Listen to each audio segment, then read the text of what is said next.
Ġimal Hassan Abdullahi Somalu ta' 27 sena kien ikkundannat 3 snin u 9 xhur ta' priġunerija effettiva flimkien ma' multa ta' 4,500 euro.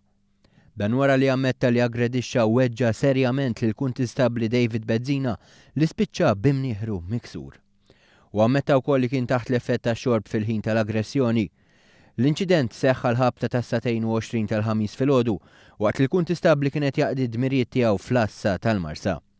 Dak il-ħin daħal Abdullahi u staqsa biex ikellem surġent tal-pulizija li dak il-ħin ma kienx qiegħed hemmhekk.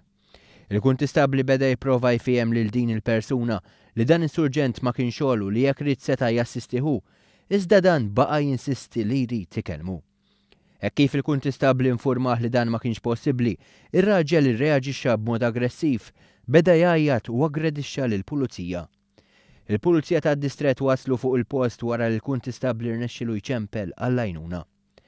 Intant fil-passat is-Somalu kien intbagħat 6 xhur ħabs talli attakka pulizija, 18-il xahar ħabs oħra talli attakka u sera anzjan u sentenza sospiża separata talli aggredixxu uffiċjal fiċ-ċentru miftuħ tal-Marsa.